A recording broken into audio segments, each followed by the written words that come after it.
কবর নিয়ে কখন ভেবেছি? আমরা কি কবর মানে কি এটা বুঝেছি?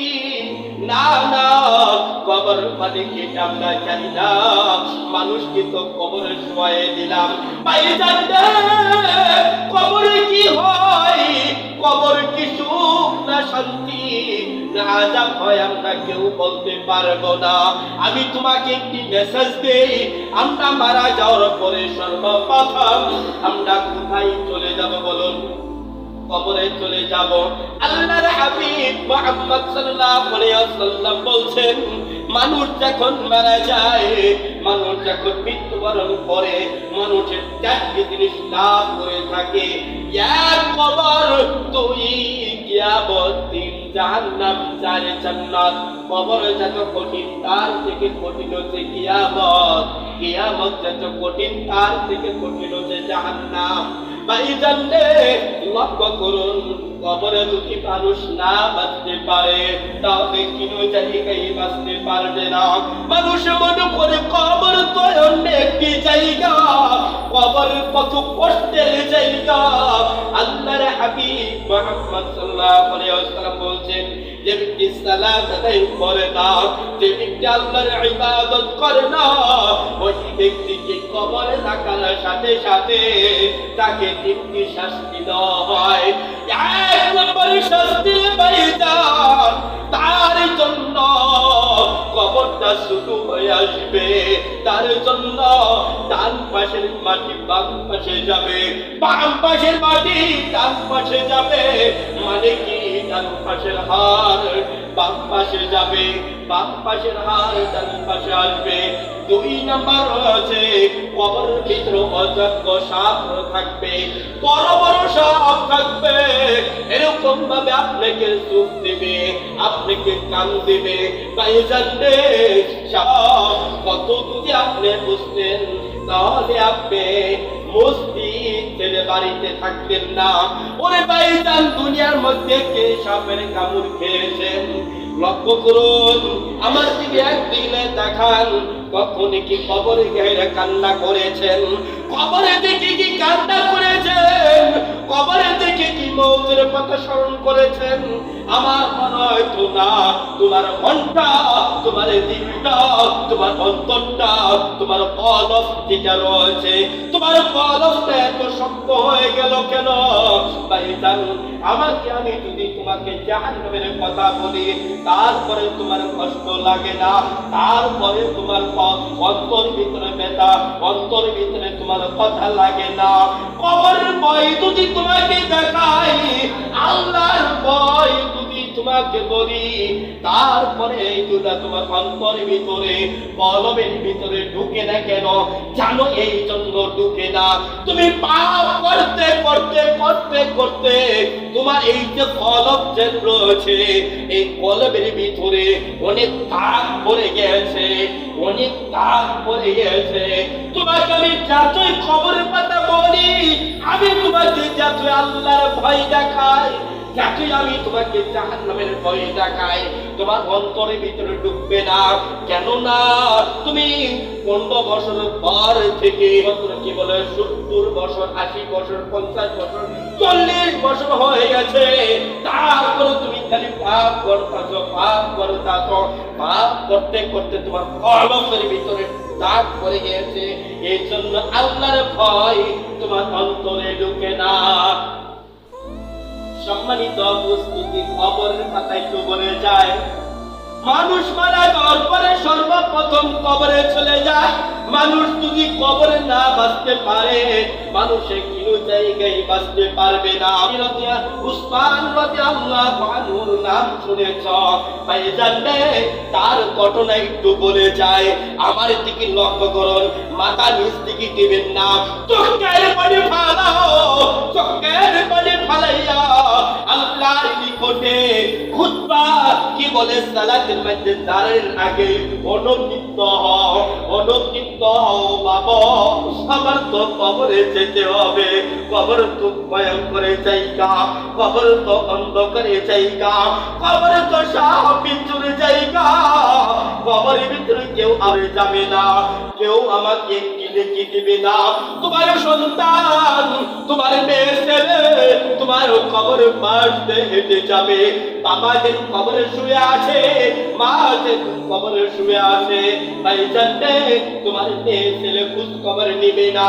তোমাকে আমি একটা কথা বলে যাই, দুনিয়ার মধ্যে থাকার অবস্থায় তুমি রবকে ভুলে গেছো।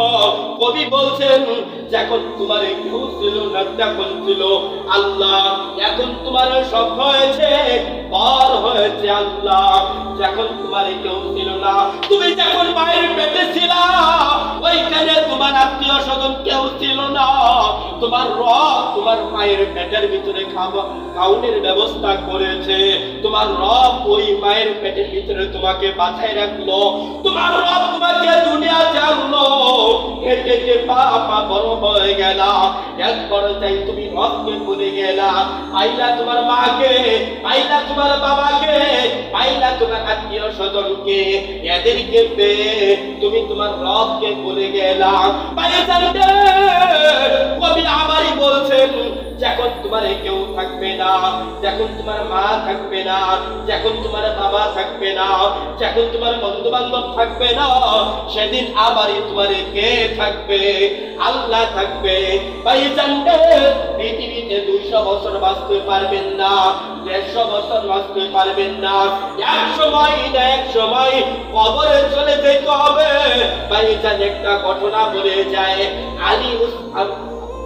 উসমান রাদিয়াল্লাহু আনহুর একটা ঘটনা বলে যায়। উসমান রাদিয়াল্লাহু আনহু এত সম্মান তার রয়েছে, এত সম্মান তার রয়েছে, এত সম্মান তার রয়েছে। আল্লাহর হাবিব মুহাম্মদ সাল্লাল্লাহু আলাইহি ওয়াসাল্লাম ঘরের ভিতরে শুয়ে আছে, এমন সময় আবু বকর আল্লাহ রাসূল সাল্লাল্লাহু আলাইহি ওয়াসাল্লামের সাথে দেখা দিল। আল্লাহ রাসূল শুয়ে রয়েছে, আবু বকর তাকে সালাম দিল। আল্লাহ রাসূল সাল্লাল্লাহু আলাইহি ওয়াসাল্লাম শুয়ে থেকে আবু বকরের সাথে কথা বললেন। আবু বকর চলে আসলেন। আবার কিছুক্ষণ পরে ওমর রাদিয়াল্লাহু আনহু ঘরের ভিতরে প্রবেশ করলেন। ঘরের ভিতরে প্রবেশ করার পর আল্লাহ রাসূল সাল্লাল্লাহু আলাইহি ওয়াসাল্লাম ওমরের সাথে সালাম দিলেন, শুয়ে শুয়ে কথা বললেন। ওমর ঘুরে আসলেন। তারপরে উসমান রাদিয়াল্লাহু আনহু আল্লাহ রাসূল সাল্লাল্লাহু আলাইহি ওয়াসাল্লামের ঘরে প্রবেশ করেছে।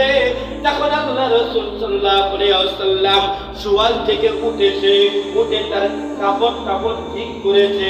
কাপড় ঠিক করে বসে বসে উসমান রাদিয়াল্লাহু আনহুর সাথে কথা বললেন।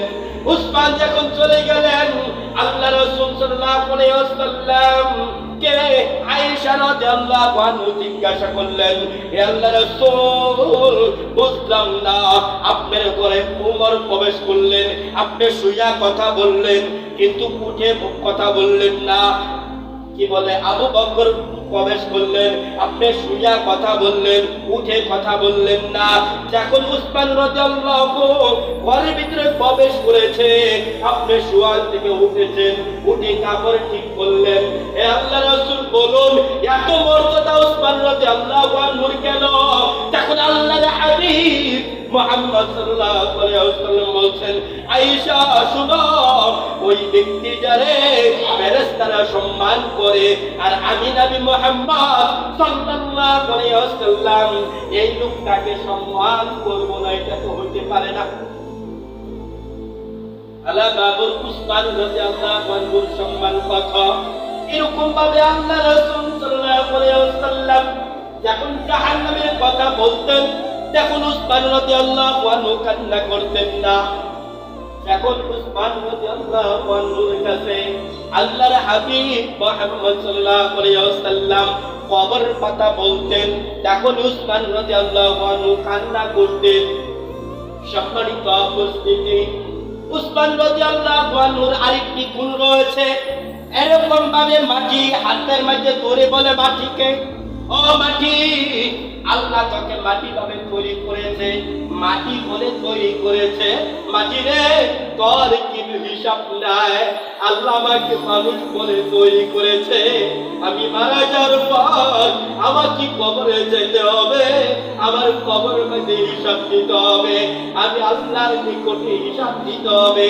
এরকম ভাবে উসমান রাদিয়াল্লাহু আনহু কান্না করতেন আর মাটিকে হাতের মধ্যে ধরে এরকম ভাবে বলতেন। আরেকটা কথা রয়েছে, উসমান রাদিয়াল্লাহু আনহু এরকম ভাবে গাছকে এরকম ভাবে গাছকে জড়াইয়ে ধরতেন, গাছকে জড়াইয়ে ধরে বলতেন, ও গাছ, তোকে আল্লাহ গাছ বলে তৈরি করেছে, তোকে মানুষের লাকড়ি বানাবে, পুরে ছাই করে দিবে, তোর কোনো হিসাব নাই।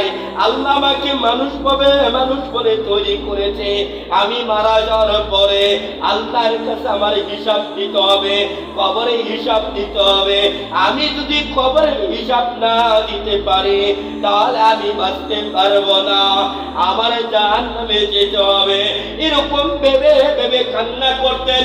এইখানে শুধু ক্ষান্ত নয়, উসমান রাদিয়াল্লাহু আনহু যখন কবরের পাশে আসতেন তখনই কান্না করতেন, তখনই ঠোঁটাও করে কান্না করতেন, চোখের পানি ফেলাইতেন। সাহাবীরা প্রশ্ন করতেন, হে উসমান, আল্লাহ রাসূল তো কিয়ামতের কথা বলে তুমি কান্না করো না, জাহান্নামের কথা বলে কান্না করো না, তখন তুমি কবরের পাশে এসে কান্না করো কেন?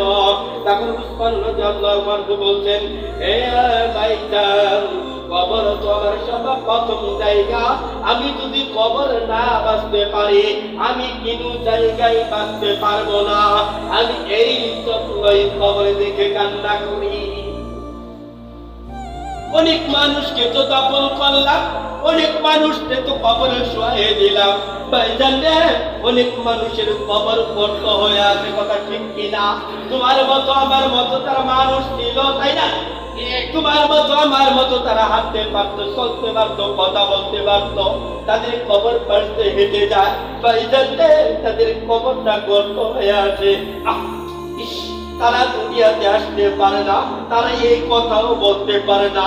ও আমার ছেলে মেয়েরা, ও আমার নাতি পুতিরা, ও আমার বন্ধু বান্ধবেরা, ও আমার ভাইয়ের জানেরা, আমার কবরটা গর্ত হয়ে আছে, বৃষ্টি পড়লে আমার শরীরে বৃষ্টি পড়ে। ও আমার ছেলে মেয়েরা, ও আমার বন্ধু বান্ধবেরা, তোমরা আমার কবর পাত্রটা একটু বন্ধ করে দাও, এই শক্তিটা তাদের নাই বলার মতো। ভাইজান রে, তুমি আমি মারা যাবো, আইনা মা তাকুনু ইদরিকুমুল মাউত ওয়ালাউ কুনতুম ফী বুরুজিম মুশাইয়াদা। রবের ডাকে কবরে চলে যেতে হবে। আমি তোমাকে অনুরোধ করে বলছি, যতদিন দুনিয়াতে বেঁচে থাকবেন, হায়াত যতদিন রয়েছে, আল্লাহর নিকটে তাওবা করুন, কবরের জন্য কান্না করবেন, জাহান্নামের জন্য কান্না করবেন। আল্লাহ তৌফিক দান করুন।